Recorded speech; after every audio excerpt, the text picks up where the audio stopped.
Hey y'all, it's your girl Claudia Jordan, and we're back with TGIF. We're here to spill the tea and break down the biggest headlines in the news and on social media. Now sit back, relax, and get ready to sip this hot tea. Please welcome Al Reynolds. What's up, Al? How you doing, Claudia? What's going on, soulmates? Very, very good. And please welcome Armand Wiggins. What's up, Armand? What's going on, everybody? How you guys feeling today? Very good. How was y'all's weekend? Anything? Um, Oh, listen, I had a cool weekend, Claudia. So you know I'm an ambassador for HBCU, but I went to HBCU Spring Coming right here in Los Angeles, and they did an amazing job bringing all of the HBCU schools to Los Angeles. They had a skate night. They had a courtside cocktails at basketball, the NBA. They had what was called a school days outing, which was one that I attended that was really cool on Saturday. It was really nice to watch all the HBCU schools be engaged and also support them. Excellent job, guys. Keep it up. I will come every year, whatever city you're in. Okay, Armand, anything this weekend? I've been keeping it light because I'm going on vacation soon to celebrate my birthday. So I know the tournament is going to be really real. So I'm trying to kind of pace myself. I did do a lot of shopping though. Okay, well, that's always fun. I went to New York. Me and my girl Chancey went, and there was an event for Derek Monroe called Beauty Behind the Scenes. He works with The View, and he's a makeup artist, and he's so loved in the industry. So I went, and Whoopi Goldberg was there, Dustin Ross was there, Bevy Smith was there, Tamron Hall, Sarah from The View. And there's Derek right there. And it was such a great event. I think there's a picture with Raven Simone and Whoopi myself. And Raven came and gave me a big old hug. And I got to talk with, of course, also Sunny. Basically, everybody was there except Joy and Tiffany Haddish and Anna Navarro. And everyone the room was just filled with just excellence. And it was nice to be amongst those folks. And we had some great conversations. Tamron Hall and I were going to be working on something together, and she actually brought it up to me. So it was a very successful trip. Funny thing, though, I went for that, but I'm like, Chancey, come with me. We're going to have fun on Friday. We're going to go smoke some hookah. Then we're going to go out to a spot and go to Say Less and go here and go there.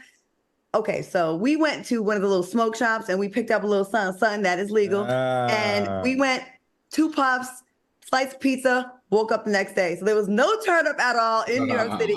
I'm like, who goes to the most lit city in America and does nothing on the first night there? But it was well worth it for the event on with Derek, and it was amazing. So wait a second. You should have gotten in Tamron Hall's ear and the View's ear. You should go on the View or on Tamron Hall and talk about TGIF. Oh, I definitely was talking to them. Don't you worry, Al. Okay. I'm not going to miss my opportunity. So we definitely was talking.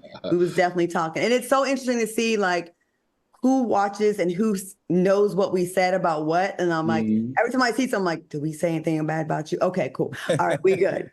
So yeah, so it was really nice. Last King said you deserve your flowers, Claudia. Congrats. Oh, thank you. But it was definitely about Derek and the crew that was there. Royal Rain said Claudia was outside, and LaPo just said you look pretty in blue. Oh, thank you. Okay, and they said you look nice too, fellas. Everyone's looking good. Okay. Well, I got to put this in there. Derek is from Virginia, right outside my hometown. We know each other from our hometown. So congratulations, Derek. And nobody deserved these flowers more than you.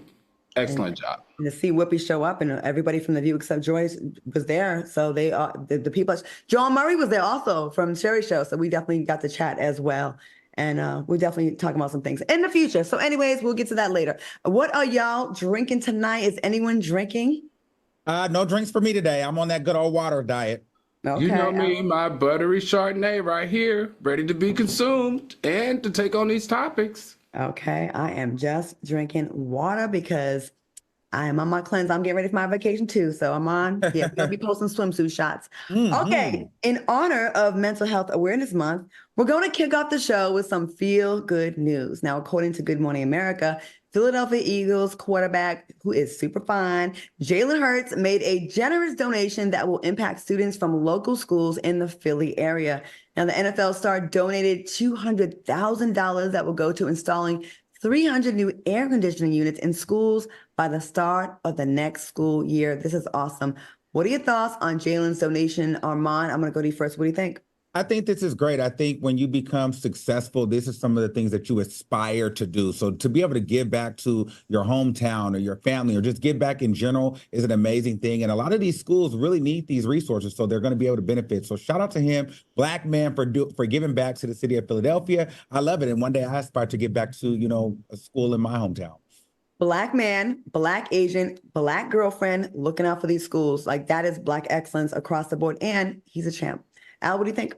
Like you said, and not to mention Philly Public Schools house a lot of Black students. So to me, this is just a win across the board. Too much is too much is given, too much is given, much is required. I just feel like he's filling his prophecy here, and it's good to see someone young like him investing in education for people that look like us.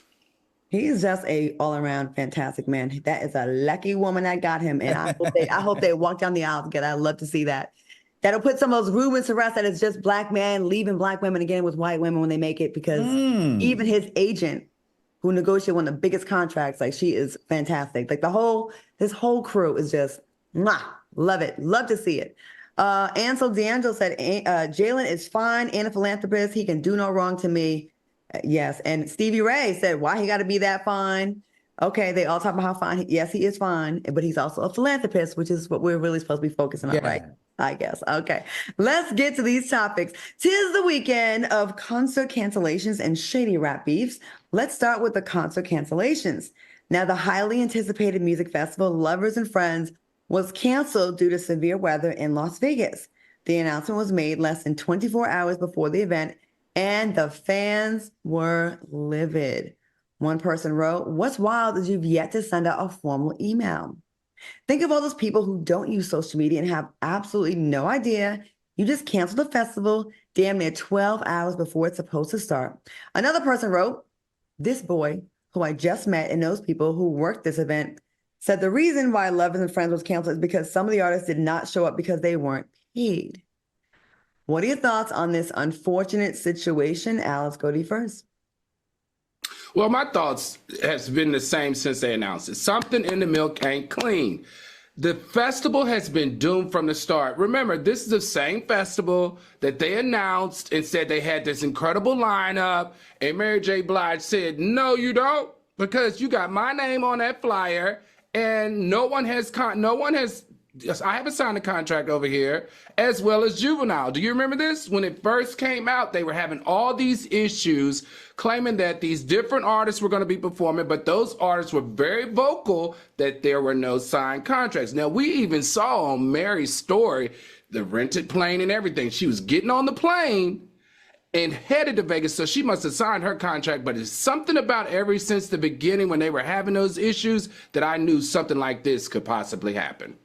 All right, Armand, what do you think? I don't know. I kind of feel the same way, because they were saying like, well, a lot of the artists weren't even posting it. They weren't even posting that they were going to be there. But at the same time, I mean, if they're willing to give the people the money back, how much of a scam could it really be? And I feel like people being upset with this festival for canceling on short notice, dude, we can't predict the weather. So they're taking into account your safety for the weather. A lot of things could have happened with extreme weather conditions. So I think that people, instead of getting mad at the festival, make sure you insure your tickets, insure your flights, and insure your hotels, so then you won't be complaining down the line. I almost tried to break my back going from Dallas to Vegas first and then go to New York to go to the event with Whoopi. And I'm glad I didn't do all of that, because to hear that it was canceled, I would have been livid. I know a lot of people that were out there. I heard people say that it really wasn't that windy. It was like in the 30 some miles an hour. I heard multiple things about that. I also heard there was a jazz festival that was going on that did not get canceled. So I really don't know. I do know that they spend a lot of money. I know personally that some of the fees that they pay these artists are really big. And it doesn't help them to cancel. It doesn't help them to have to refund these tickets. Like, I don't know what the deal is. And hopefully we'll get some more information about this, because why would you not want to put this on? It makes a huge amount of money. This thing is a very successful festival. It sells out really, really quickly. I think they kind of put the cart before the horse. Like, a lot of artists are involved in this. I think they go and reach out. Oh, yeah, I can get married before the ink is dry. And you really can't say you have married until you have married by a deposit being wired. That happens a lot. Lolo Bay 91 said hotels in Vegas and flights are not cheap, and they're still out there. Unique Jacob said, When an artist don't post, I don't go. I always check their socials to see if it's legit. Jay said I was really mad because I really want to see Brandy, like for real, for real. And Jackie said I live in Vegas and I was mad. They blamed the weather. And Jay-Z Gem said, I live in Vegas. It was windy, but not that damn windy. Okay, but let me ask you this to that point, because I'm seeing a lot of that, right? But what if it was just that windy enough? It blew something over, circuits bust. It becomes a mess on the set, and somebody gets hurt. Then guess what you guys are gonna say? Well, they should have canceled the festival. They should have never had it. They should have looked at the weather. So I just kind of feel like they were damned if they did it, they damned if they weren't. That's true. Well, you know what? That's not the only thing that was canceled, but this one deserves it. In other cancellation news, Brian McKnight's concert at the Motor City Casino Hotel was canceled after social media users trolled the event organizers. The trolls told them they would only attend the concert if he brought his original kid. What are your thoughts on this shadiness? And can you blame him, Armand? What do you think? Absolutely not. Here's the thing about this. I think that this should be a lesson to everyone that, there are consequences and every man can be humbled. You can't go out here crapping on your family, thinking that you're high and mighty, you have this fame and this success. Because people on social media, we're paying attention and we're the people that are buying into you. So if they're turned off, you will lose your audience and people will not support you. And I just think he's gone too far and it's left a very nasty taste in people's mouth and they can't even stomach it to support. And so I'm standing with Detroit on that. I think I told you a few weeks ago that I heard that, I kind of work in that space a little bit, and a lot of shows were already canceling his smaller bookings already. So I'm not surprised. This is something that's going to be ongoing. Brian McKnight, you are giving narcissistic vibes, and the fact that you don't even see this is a problem. Even for public image, you should make this look better. You need to figure out something. I mean, I would love to give you the credit to think that you'd be man enough to go really make it up with your kids. But if you don't want to do that, you are definitely committing career suicide right now. Your audience is black people that made babies off your music and made and reconciled their relationship off your music. Do you think that this narcissistic attitude, I don't rock with my black kids attitude, is going to make people line up to see you? The fantasy is gone. We don't believe in any of your love songs anymore because your life is not giving love songs. Your life is giving ghetto reality star. That's what it's given. What do you think about these cancellations? I think, it's 110% deserved. My conversation here will always be the same. How do you discredit your black family? However, you want black families to spend their money to come see your black behind. I'm confused. Those two don't even go together, Brian McKnight. Any businessman can tell you were going to have some problems. You were not, and not only that, you're cruel, you were disrespectful to what you said to your kids. And as far as I'm concerned, this is exactly what you deserve, as well as your supportive wife. Keisha Anderson said someone posted that he needs to start back at 1 with those kids. And Ms. Bella One said he's good. He's promoting deadbeat dads. Our black kids need their fathers. Unique Goddess said Detroit, stand up. And Patrick Thornton said he's going to see it as a problem when it hits his pockets. And it is already hitting those pockets. How much is your wife going to love you then, Brian, when she sees, because clearly she's, doesn't care about character. Talking about hitting his pockets, he always goes live in his Rolls Royce, making sure we see the R's on the back of that. I hope with this attitude, sir, you're able to make those RR payments. Yeah, that's at least. But I think the problem with this is it's too late, because even if he doubles back, we know why now, because it's hitting his pockets. So the sympathy is gone. I think it's over for Brian McKnight. I do too. It's saying your black babies were born in sin, but you were the one. Okay, Brian McKnight, whatever you say. All right. In the news of rap beefs, Kendrick Lamar and Drake are aiming for the jugulars with the release of their back-to-back diss tracks. Now, over the weekend, Kendrick dropped his track, Not Like Us, and insinuated that Drake is a certified pedophile and claims that the rapper slept with Lil Wayne's girlfriend when he was incarcerated. But Drake isn't holding back either, after alleging that Kendrick's creative partner, Dave Free, is the father of one of Kendrick's 3 kids with his fiancée, Whitney Alford. What are your thoughts on this rap beef?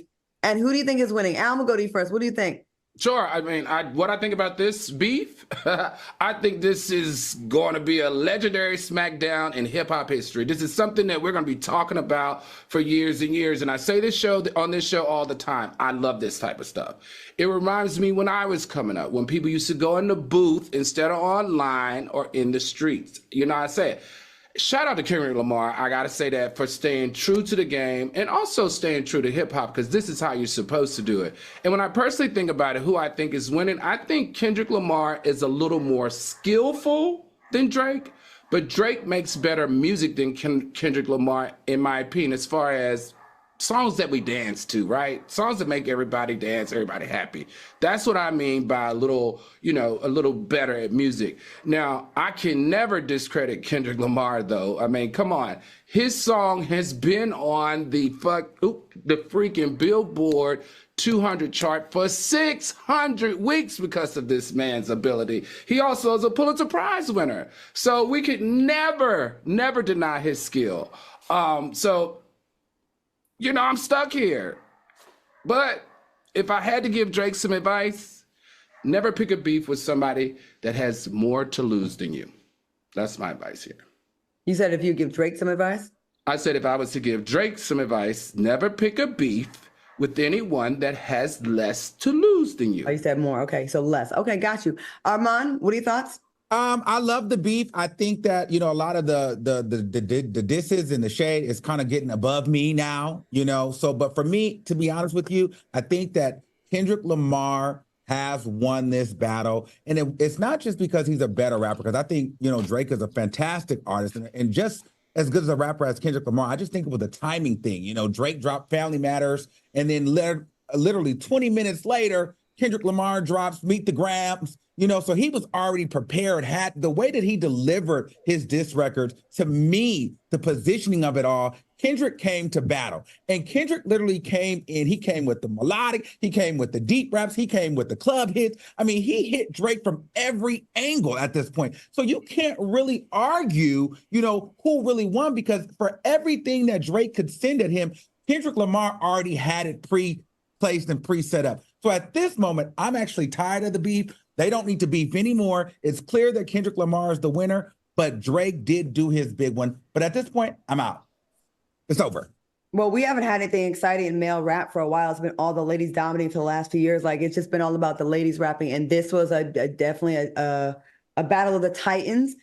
Drake, listen, I ain't gonna lie. I love Drake's music, and Drake's music is fun, but I like Drake when he stayed in his lover boy, melodic lane. The tough guy thing is never going to be believable, Drake. You have pictures and video of you in a wheelchair playing a handicapped kid in an acting job you had. And we know you're not really about that life. Kendrick is from Compton.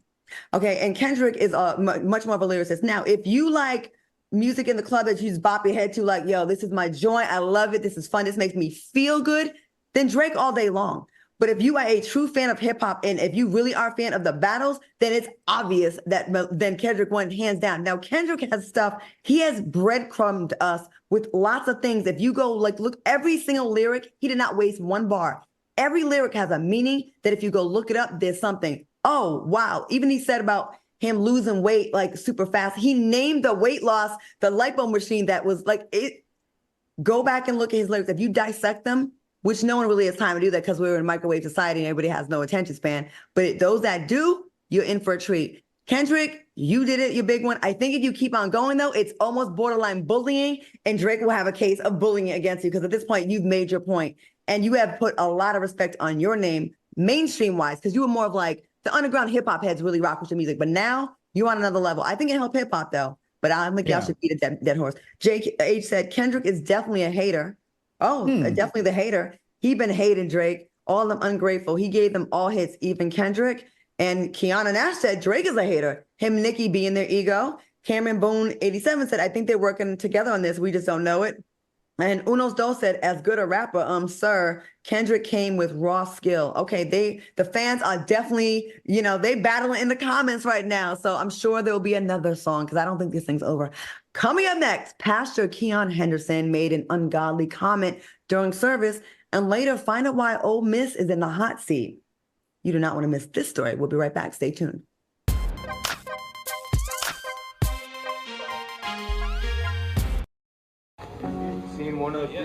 one. I thought we'd be on the same page about this, and we're not. How do I know the way I'm gonna respond to it? I want you to get the vaccine because I want you to be safe. What if you end up in the hospital? That's what I'm scared of.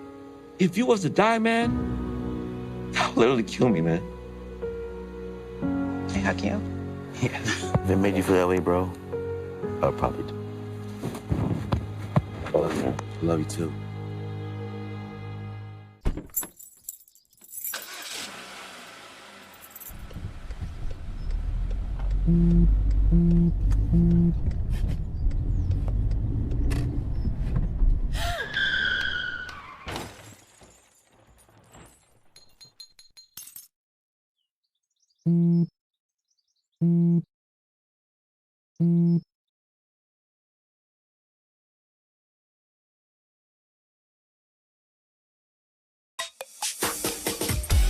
This one's for the real ballers and shot callers, the sisterhood of women in tech. They're discovering cures, building apps, and programming the blockchain. They're CEOs, worldwide hustlers who can make it rain. They're tearing down the old boys club and seeing big gains. Because when women in tech come together, you know they make that change. Freedom. It's at the core of who we are. The freedom to live without fear, to jog where we please, to wear a hoodie. The freedom to breathe. Before we celebrate the freedom most Americans have, we must fight for the freedom all Americans deserve. Because all lives can't matter until Black lives matter.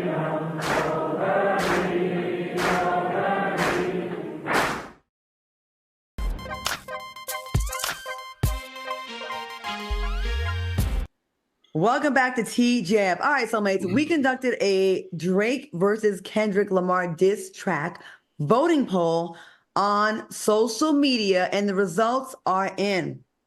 90% voted that Kendrick is in the lead, and 10% voted for Drake. Jesus, that is a whipping. What are your thoughts on these results? Go ahead, Armand. I mean, it's very clear that Kendrick won. And I'm a bigger Drake fan, but we have to give credit where credit is due. Like I just said, he outbattled him. He really honestly did in every area. He hit Drake in every pocket, and Drake just really couldn't come back from it.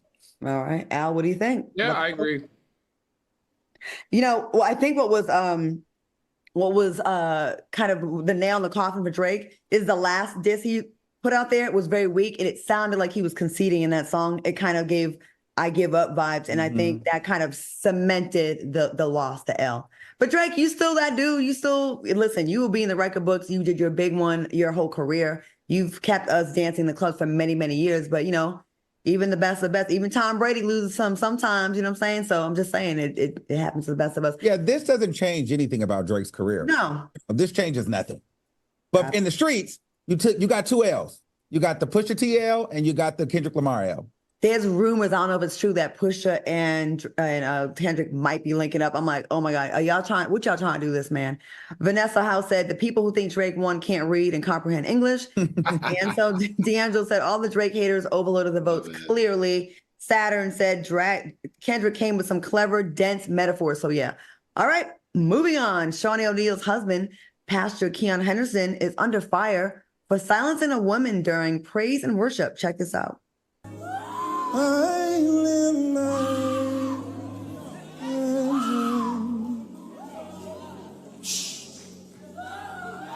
Hey.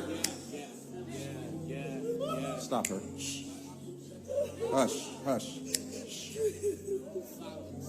Silence in the name of Jesus. Do you think he was out of line, Al? What do you think? I think you have to see the whole thing. I think he was going to prayer. I think this is a production. So, you know, prayer, it was supposed to be completely silenced. This was production. When you view the whole thing, you kind of get a different feeling of what happened and why. So I can support it. I think I'm laughing because I am that guy. I will walk over to you. I will snap. I will say, shh. Quiet. I think when he looked back at it, though, he's going to wish he had done it a different way, like maybe asked one of the ushers to help take her out so that he could get the silence that he needed for the next portion of his production and the next portion of his silence prayer that he needed without sound. Veronica Smith said, LOL, it's all a performance anyway. Armand, what do you think? Yeah, it's a couple things for me. Okay, so first, like I feel like back in the day, you know, this is nothing new for somebody to be wailing and screaming like that. But usually once that happens, the ushers or somebody moves them to the back, fans them out, gives them some water, and they tarry in the hallway, right? So that's thing number one. But then two, now in 2024, church has become, like to Al's point, a production, a show. And so now you have this pastor here, baby, you're in my moment. These pastors are looking for their moment. Everything is about social media. It's a show. It's being live streamed for hundreds of thousands of people to watch. So he's like, baby, all that hooping and hollering you doing during my set, this is my moment. This is my time. Silence in the name of Jesus. And for her, you doing all that hooping and hollering for the set and for the production too, because as soon as he told you to be quiet, you stopped. So that spirit wasn't moving too heavy in you because you shouldn't be able to stop on a snap of a cue. You know what I'm saying? So I just feel like church has become so performative at this moment where they both wrong to me.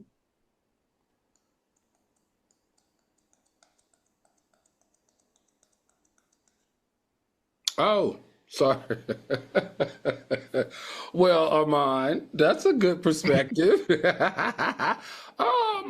Okay. I think there are different perspectives all the time, right? So I'm not going to be mad at that particular one. I thought, though, that he needed the silence because they were going into a silent prayer, which it was supposed to be clearly silent for everybody to start to pray. So I don't know that he was, necessarily saying you're upstaging me. I think it was just a different part of the production. But hey, everybody got their interpretation and everyone's allowed to it. All right. This situation is similar to when singer Kim Burrell told a churchgoer to stop singing with her during praise and worship. So are we saying that the two are the same? Well, for me, I feel like when you're a singer like that, it's a little performative. Even with Kim Burrell, even with him, I think that at this moment, this is my time. The lights, the camera, the production is here. I know the clips are going to go on social media now, right. And I don't want you screaming during my set. I might need this to go viral, and I want everybody to talk about how beautiful I'm singing and how I sound, because at the end of the day now this is marketing for people to either come to your church, or if you're Kim Burrell, marketing for people to hire you to fly to their church and sing and perform. So gone are the days where everything is about the Spirit of the Lord. This is about my coin. And you hooping and hollering like that, you getting in my way. Silence. All right. Speaking of controversial pastors, a South Carolina pastor is under investigation after he announced to his congregation that his wife died of suicide the night before Sunday service. Pastor John Paul Miller stated, "Y'all pray for me and my kids and everybody. You all knew she wasn't well mentally, and she needed medicine that was hard to get to her. I'm sure there will be more details to come, but keep her family in your prayers." Okay, Pastor Miller's wife was found to have suffered a fatal gunshot to the head at Lumber River State Park in North Carolina. Armand, do you think he may be hiding something from us? Absolutely. He did it, in my opinion. I just feel like these are one of those stories that you see on Netflix in a documentary. This needs to be a show. Now, for me, I can't just 100% say he did it, but in my spirit, I feel like looking at him, read the documents, it just feel like this woman didn't just blow her head off for nothing. You know what I mean? And the family knows something. That's why they want this to be deeply investigated. And hopefully, the police really look into this, because something doesn't seem right for me. Al, what do you think about this? My bad. This one. I always want to have hope. So I'm going to hope that this pastor didn't have anything to do with this. They have known each other for more than 2 decades. She used to go to his church, work with him at the church. Later, they reconnected. They got married. She had a lot of mental health issues. I'm hoping in my hands and fingers, toes, legs, and arms are all crossed that this pastor did not have anything to do with this. My prayer goes out to her family, though, because there is a death here, a loss of a human being, and my prayers go out to the family. But right after she was filing for divorce, though? Yeah, I would think she'd be happy. Like if she's like, okay, I'm miserable, but now I'm filing for divorce. I'm about to get my freedom. That's not the time to commit suicide. Yeah, like why would I kill myself getting out of this marriage? She about to get back out there. Ramon Rosado said something isn't right about this. Veronica Smith said, oh no, he off that lady. Entered the chat, said he's guilty, life insurance. And Professor Cutie Pie said, this is my home place. It's such a tragedy, and the community definitely blames him. So that's what the people in the neighborhood are saying, the community. All right, I'm sure we'll have some updates for this when we get them. If you or someone you know is having thoughts of suicide, please contact the Suicide and Crisis Lifeline at 988 or 1-800-273-TALK. That's 1-800-273-TALK. All right, let's get back to some fun. We have an update on the drama unfolding between Jeezy and his estranged wife, Jeannie Mai. According to new legal documents, Jeezy claims that Jeannie Mai is on a smear campaign because she is upset that he didn't want to have another kid with her. The rapper included messages of Jeannie sending him photos of her ovulation charts back in 2022 and 2023. Al, what are your thoughts on this update? I have to tell you, honestly, I'm starting to not care. So now, okay, I'm just seeing it for what it is. So now both of them have changed their real reason why they want a divorce, and these are the reasons. These are the reasons. She really wants a divorce. I want to divorce her, but she didn't want a divorce because, I want a divorce because she wanted more to have kids. I didn't want to give her more kids, so this caused a problem in our marriage. And she said, oh, no, that's not what caused the problem in our problems. He was abusing me. He was beating on me, and oh, my child is so unsafe. Okay, at this point, I'm looking at both of them side-eye. Sorry. And I really want the judge to wrap this up because I'm tired of this being in my chat. And I don't even care for either one of them now. I really don't care. Just divorce, get it over with. Both of you go to your corners and let's turn the page on this whole saga. D Love said, oh, this is getting petty as hell. And Keandra Nash said, Jeezy's actions finally caught up with him. All them black women he dogged out. Dakita Brown said, I believe him on this one, but I don't care. Armand, do you care? What do you think? I think he's playing the game. You know, she came out with her Karen stuff and I was unsafe and he hit me and he had guns around the kids. Now he like, well, why would you want to have kids, another kid with me if I have all these guns around and you feel so unsafe? Now, do I really think that's an issue? I just think he's pulling his receipts to use against her, like she was pulling her receipts to use against him. So what this is going to boil down to is whoever has the best lawyer is going to win. But they're both slinging mud. They're both being messy and they're both being petty. Daphne said Jeezy met his match. He wanted his submissive Asian wife. That's exactly what he got. And Danny said Jeezy was putting her, Jeannie, was putting her hands on Jeezy according to the paperwork. That's saying that she did it. Jay said, over it, give them split custody and let's move on. And Ion said, I think this relationship was doomed from the start. I really thought that was going to last. And Bougie Barbie said, all this over another baby, GZ. Okay. I also don't care anymore. And, you know, when people just go to the internet to just sling the mud back and forth, I get some of it because sometimes you're like, okay, they said this about me. Let me go ahead and defend myself. But now it's getting to the point where I'm like, did y'all ever really love each other? Because like, it don't feel like it. All right, coming up next, racism is brewing at old Mississippi. And later, Khloe Kardashian is expanding her dating options. Uh-oh, stay tuned. We'll be right back.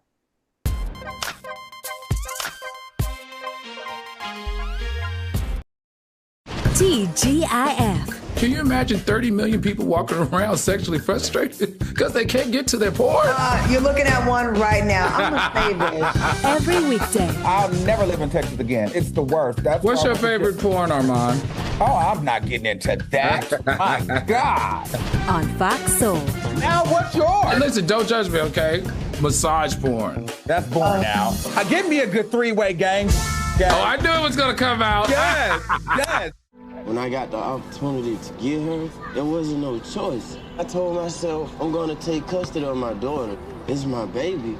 That's what we're supposed to do as men. Take care of our home, build a foundation, you know what I'm saying? Love, our money, she's my purpose. I'm here to walk with her, hold her hand until she can walk alone. Ain't nothing like being a father in this world.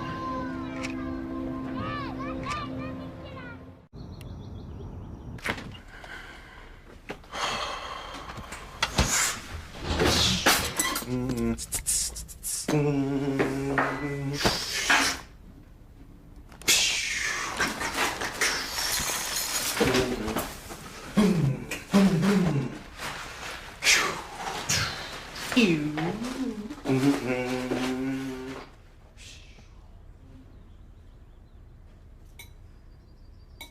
mother was always very familiar with her neighborhood, but one day she stopped at the stop sign for much longer than usual. And she didn't know whether she should go forward or turn, and she wasn't even really sure where she was at. It was very unsettling for her. I felt so much better after my son told me, "Mom, I don't want you to worry or be afraid. I'll be there for you, and we'll figure it out."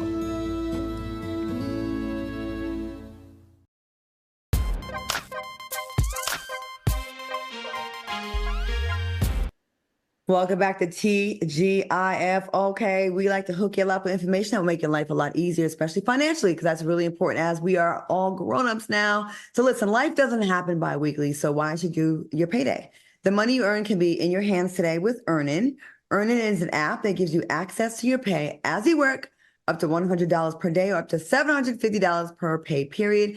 Just download the Earnin app and verify your paycheck. Then access up to $100 a day as you work and leave an optional tip. Any money you access plus tips are automatically repaid from your next paycheck. Let me tell you something, maybe I might need better Wi-Fi one day and I might need to get an advance on my check and use this Earnin app because clearly it is an issue. And I'm glad to know that things like Earnin do exist to get you through some tough times. You don't have to be embarrassed by asking people for a loan. You can just borrow against your own future earnings. Now make Earnin a part of your financial routine and join Earnin's over 3.5 million customers who say things like, when I think about Earnin, I think about financial stability and security. It gives me a lot of peace of mind. Download Earnin today, spelled EARNIN in the Google Play or Apple App Store. Now, when you download the Earnin app, type in T under podcast. When you sign up, it'll really help the show. That's TEAT under podcast. Subject to your available earnings, location, daily max, and pay period max. See earnin.com/TOS for details. Earnin is a financial technology company, not a bank. Bank products are issued by Evolve Bank and Trust member FDIC. Al, tell us about your experience with Earnin. I'm going to tell you, this is borderline a heaven sent app. I can tell you back in the day when I used to do those cash advances, I would have 110% rather have done this. Whether it was for a funeral, something that happened, whether it was a wedding that was coming up, or it just wasn't falling on when I had the money and I didn't have any money, to get a cash advance on a check that's coming soon would have been perfect, because that way, right when I took the money, used it for what I needed to use it for, when the payday came, it was immediately paid back. I wouldn't have accrued all that interest and penalty and all that extra stuff. I'm telling you, if you haven't tried it and you need to do it today. All right, promotional considerations furnished by Earnin. Let's get back to some more topics. The Israel-Hamas war demonstration is causing a racial divide at Ole Miss after a white student made a monkey gesture towards a black student protester. Take a look.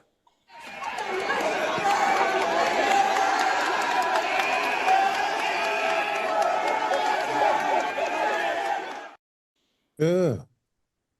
It's also been reported that another white student called her Lizzo. What are your thoughts on this sick story? Armand, what do you think? I'm just disgusted. You know what I mean? Because on one hand, you want to be like, well, maybe he didn't mean it racially. Maybe he was just trying to talk crap because maybe he was calling her fat, to lighten the load. But no, I just think it's disgusting. And, they shouldn't feel like they should be able to get away with that, because if she'd have went over there and slapped them, then she would have been in the wrong. I don't know what we do about it, though. How do we change it? I just feel like it's never going to change. So we just still have to keep sticking up the good fight and not backing down.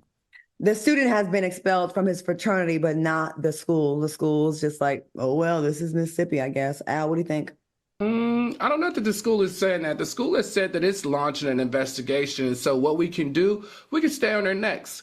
We can stay on their necks with the fraternity, and we can stay on their necks to the university, because as long as that school gets public funds, then what's going on is our right to know. All right, now it might be confidentiality as it relates to the sanctions, but we are and do deserve to know what they're going to do about this. And we've seen this across the country where universities had to step into these spaces and say, look, your actions require consequences. And I think that's what the fraternity needs to do. That's what the university needs to do. And we, as followers of this information, needs to make sure that it gets done. Now, I'm going to tell you, like my mama, one of my aunts used to tell me, first of all, now she can support anything she want to do, but my aunt would have been like, she didn't be out there doing that anyway, because she ain't got a dog, she ain't got a fight in that dog. But the fact that she decided to do it gives you no right to disrespect her, and it gives you no right. That's considered a hate crime, in my opinion, and that's not allowed on any university campus. So I can't wait to see what Ole Miss has to say. I will be very surprised if Ole Miss does anything. This is Mississippi we're talking about. This is Mississippi who constantly goes out of their way to hurt and disparage and to injure Black people. Look at their prisons. So many Black people die in their prisons. Their conditions are horrific. Look at their politicians.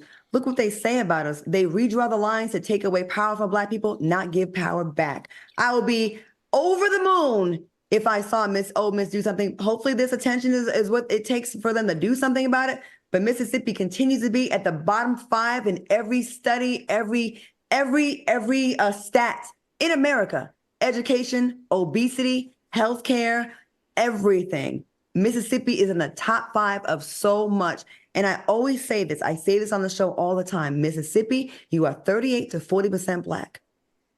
I know the mentality has to change, but y'all have got to seize your power and take it back. If any state has the potential, there's so much potential. That's why I keep bringing it up. But it's the mentality. We've got to get out of there. There's nothing we can do about this. We cannot afford to be downtrodden and passive. You have power there. You have money there. If you're 40% of the population, you have a big stake, a big say. You should.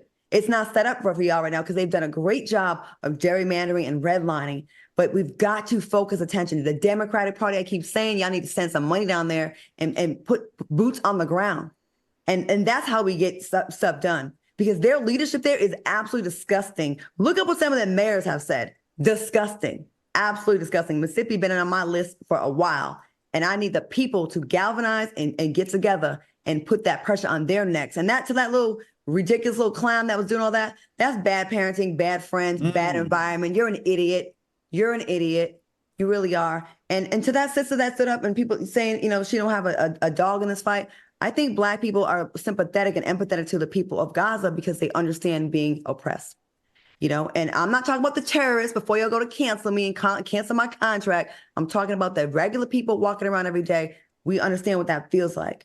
So, all right, if I'm not here tomorrow, then people done got to me. All right, Glass Ceiling Construction said, did y'all see how security was in her face, but not addressing the crowd attacking her? I don't know why Black people still send their kids to those racist schools. Lisa Burgess said, why is she even out there? This is not a Black person problem. Okay. Eugenia Watson said, racism seems like it's never going away. That's how they think in public and private. And Marsha T said, all these students need to be suspended. Where are the parents? And one last thing, I'm sorry. Danny said, in investigation, the video is the evidence. Yeah, but you know how that is.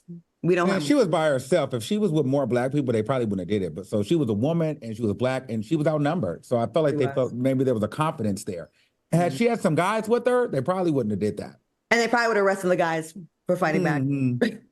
All right, keep it locked because coming up next, Khloe Kardashian is opening her dating pool options. Oh my God, I'm so excited. And later we have a dose of political tea with yours truly. Stay tuned.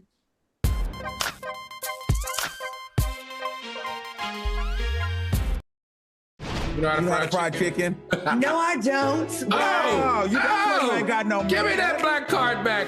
TGIF. It's not about Blackness. I don't make any fried foods, okay? Boo! The chat is going in about this fried chicken. Lynette19 said, I am blackity black and fried chicken is not my favorite go-to meal. Stop with the stereotypes, okay? Live and interactive. Oh, Al, you don't even cook, please. Fried chicken, fried fish. Come on, baby. On Fox Soul.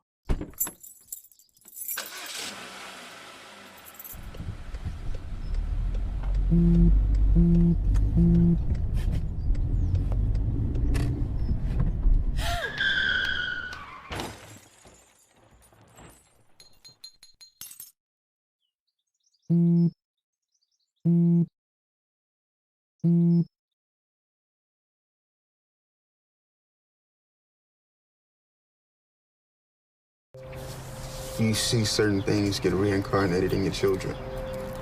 My daughter is very much inspired by my wife's artistic pursuits. So my daughter started making necklaces. She makes what we call affirmation fashion. I tell her every day that your black is beautiful. Your black is beautiful. Your black is beautiful. And if there's anything better than being beautiful, it's being smart. And if there's anything better than being smart, it's being kind. And reaffirming that every day is our method of making sure her chin never drops. My dad wasn't around, and I remember riding a bike and falling off and cutting myself, and me never just wanting to get back on it. People ask, how your children learn how to ride a bike, and you didn't. I didn't teach them. I just created an environment where they taught themselves, and all I had to do was be there.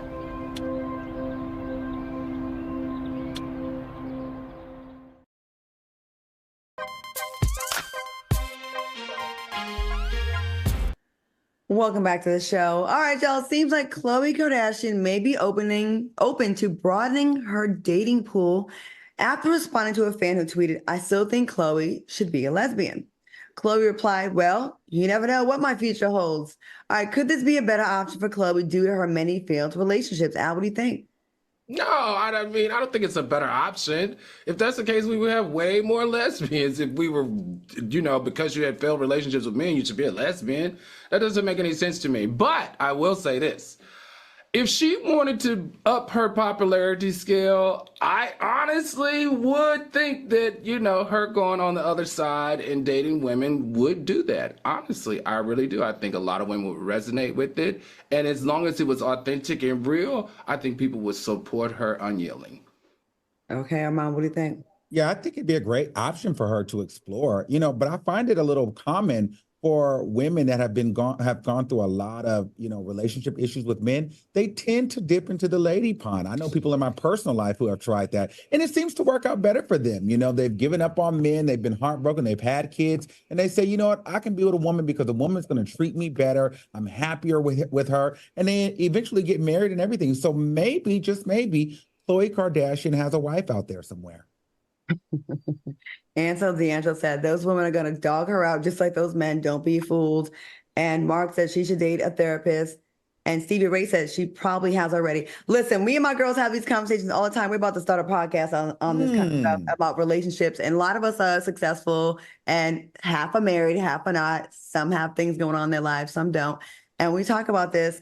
And this topic has come up saying, I wish I could find a man that gives me the emotional support of what my friends give me. Because my friends check up on me. They're consistent. They show up. They rarely let me down, but I'm not attracted to women. Khloe, listen, if that's where you find your happiness, I'm not mad at it. Wherever anyone finds their happiness, as long as you're being authentic and it's not a thing, it's not a publicity thing, because I am getting quite tired of people using the LGBTQ plus community for popularity, to trend, to sell records, to sell shows. And that's why this show was actually even created in the first place, to give a platform to people in the community without using them as a gimmick. And as you see on the show, it ain't like that on the show. It's not very gimmicky, like, yes, girl, yeah. We're not doing all the stereotypical things. We just talk. We just have a conversation.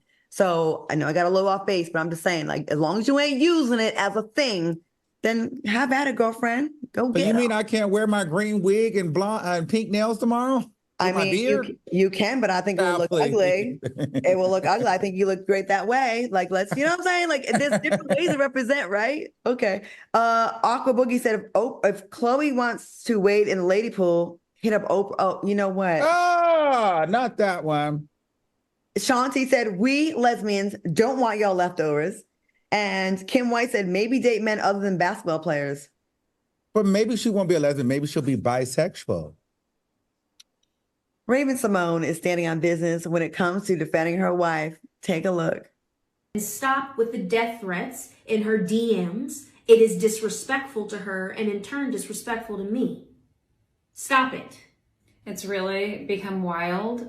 I hope to clear the air right now and letting you all know that I never have once said that I did not know who Raven was. I only ever said that I did not grow up watching That's So Raven. I did not watch her as a child. But since getting married and meeting her in 2015, I have seen the majority of her work. All right, what are your thoughts? And would you stand on business for your significant other? Armand, what do you think? Raven, I get it. I see you, but this doesn't work. Do you know that you said this on the internet? So people on the internet are now just going to go even harder on your wife because you went and stood on business and tried to check the internet. You never win when it comes to the internet. Now, I also understand what the wife is trying to do or trying to say, as far as like she's never watched any Raven Symoné or she didn't know of her previously. I don't believe that. I believe that's a bunch of crap. But I believe she's trying to say like she said that so it didn't look like she was trying to date and marry her for her celebrity. So she's almost humanizing Raven in a sense. Like, I just met you and loved you for who you are. I never watched Disney Channel. I'm like, girl, me and her are the same age. All we did was watch Disney Channel. You know that, so Raven. You know Raven Symoné. Get out of here. It's a lie. Oh, my God. So drag her. Al, what do you think? I don't agree with that. I don't agree with that. I think it's two things can be true at the same time. People used to say I watched my ex-wife all the time. I was like, how could I? I was at work. I was a banker. I didn't know she was on The View for all those years. I didn't know she was a very strong voice in the community. I just didn't know it because I wasn't in tune to pop culture like that and to the entertainment news. There are a lot of people outside of this entertainment industry that doesn't pay attention and live on every word of what's happening in the gossip and what's happening in celebrity and what's happening in pop culture. So that part I can give her. Now, what I do like about this, I must say, is that both of these ladies are very clever and very smart. And I think this right here is a safe conversation to have in order to beef up your podcast viewers and also to get a little bit of traction as it relates to PR. I know that it's slippery slopes because you can't ever win against the internet. That I will agree with. But look, everyone, every outlet, all over are talking about it. And it's bringing eyes and ears to their podcast, which is what Raven, I know, wants to be successful for her and her wife. Goodoff says the wife needs to stay in her lane off camera. I think it's possible that she didn't watch it. I didn't watch until I was on the show, and I think I only watched like one episode. There are also people that don't, but I will say we're talking about kids, guys. We were kids. Okay, yeah, I was an adult. Yeah, I was old. Okay, I caught it.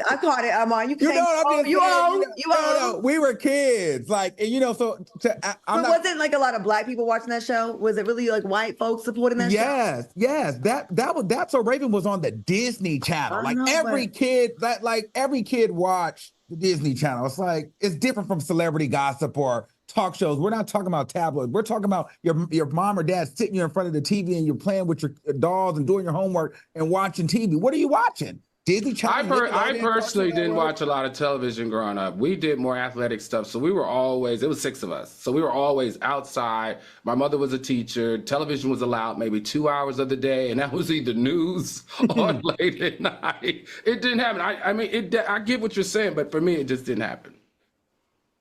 I mean, I don't see anything wrong with saying that she didn't grow up with her. Maybe that's true. Maybe it's not. I will say this. You're right. They're not going to win against the internet. I totally get that. But probably in their house, Raven had to do this because probably wifey was crying about it. She's probably saying, listen, this is really hurtful. So, you have to go make a stance to I think she probably was in like a lose-lose situation. Raven probably felt like I got to say something to, let my girl know I have her back. And, right. You got to keep the peace in the house. Happy wife, happy life, right? Right? I mean, right? True. Al, Armand, married. Yeah. No. I just think we grew up at different times because we did. Y'all probably didn't have Disney Channel. First of all, we had cable. Okay. Of course you were outside. Keep it locked because coming up next is Political Tea with yours truly. We'll be right back.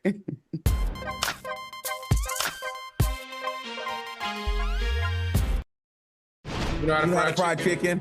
No, I don't. You ain't got no. Give me that black card back. TGIF. It's not about blackness. I don't make any fried foods, okay? Boo! The chat is going in about this fried chicken. Lynette19 said, I am blackity black and fried chicken is not my favorite go-to meal. Stop with the stereotypes, okay? Live and interactive. Oh, Al, you don't even cook, please. Fried chicken, fried fish. Come on, baby.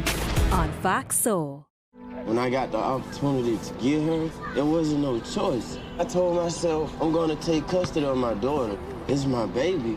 That's what we're supposed to do as men. Take care of our home, build a foundation, you know what I'm saying? Love, our money, She's my purpose. I'm here to walk with her, hold her hand until she can walk alone. Ain't nothing like being a father in this world.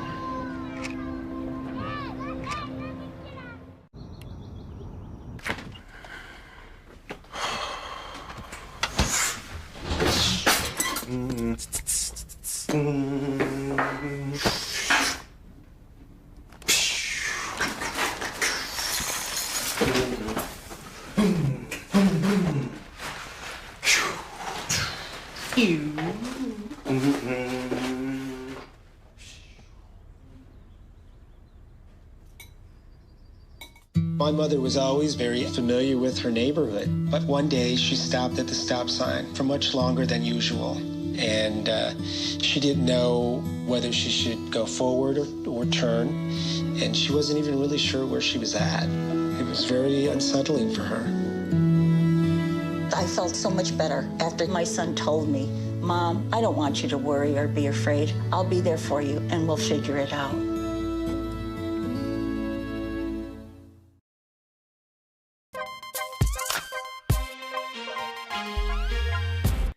Welcome back. I guess we stand corrected because they are getting us together in the chat. They said we 35, 36-year-olds, that's all we watch. Claudia and Al did not have cable. Y'all old. Basically, they read us down and said, no, we all watch Disney. So, hey, okay. My bad, y'all. Okay, I'll go back to the Fred Flintstone days and Woody Woodpecker. So I know that was the 80s. Yeah, the Jet. Yeah, okay. All right, youngster. Okay, from dirty politicians to people speaking out against their governments all around the world, we're getting into the political tea with Claudia. All right, tonight's political tea is once again featuring Donald Trump and his antics. Check this out. We're going to give our police their power back, and we're going to give them immunity from prosecution. So they're not prosecuted for doing their job. We'll take over the horribly run capital of our country, Washington, D.C., and clean up, renovate, and rebuild our capital city so that it's no longer a nightmare of murder and crime. This won't take me very long, so I will only give this a little bit of time. Donald Trump, we already have it set up where police are not prosecuted when they do their jobs. But when they do not do their jobs and they trounce the civil rights of the people that they're supposed to protect and serve, or just at least properly arrest correctly and not murder them, that's when they get into trouble. And even then, the statistics are very low as far as police being actually held accountable when they exhibit police brutality on people. So you don't need to do all this. You are just pandering to your base once again, trying to get them riled up, which is crazy because it's almost to assume that you think like the white people that you're pandering to don't commit crimes. And it's just black people. You got, once again, you putting that fear in people like it's them. We're going to make sure the police get them together and then they don't get in trouble for doing their job against them. It's, again, a them versus us thing. Trump, we don't need you giving immunity to police officers. They already work and act with reckless abandonment. We've seen stuff caught on video and people still got off. Now, we got a few wins these past few years. Let us have that. And the fact that you're saying should frighten and terrify everyone in America, not just black people, especially black people that are thinking about voting for him, but black, white, and everyone else. These laws apply to poor people, not rich. And that's what it is. What are your thoughts on his remarks real quick? We don't have a lot of time. What do y'all think? Armand, what do you think? You guys know I like Trump, but this is the part where I always have the disconnect with Trump because he never takes accountability for the police brutality and the wrongdoing that they do to black and brown people. He always makes it seem like the blue side is being done wrong. And I just can't get with that because it's the gaslighting of the undertone, racist and prejudice there that's where he loses me. Because you cannot sit up here and say the police officers are being mistreated when you know they're the one mistreating black and brown people every single day. And so that is a very dangerous statement for him to make, and I don't like it. And might I point out the audacity and the hypocrisy of a man that's currently in a criminal trial with 80 other charges up against him, trying to paint himself as the man of law and order. Al, what do you think? Yeah, I mean, that's what when I see stuff like this, Trump doesn't make these comments for no reason. He's in the criminal system. So instead of talking against the criminal system, because he's going to need that, because he's going to reverse a whole bunch of stuff when he gets into office, he's going to talk in support of the policing of the criminal system. It's such a clown to me. Trump, I see you. It's not working for me, but I will tell you what's working. You are igniting that base. You know exactly what you're doing. And it's sad because you're just one step closer to being the 47th president of the United States. While you won't even listen to the judge with your own gag order stuff, you have over 10. I want to thank my co-hosts, Al Reynolds and Armand Wiggins, for joining me tonight. Thanks for watching on YouTube. Stay tuned for Fox Soul Face Off. See you tomorrow.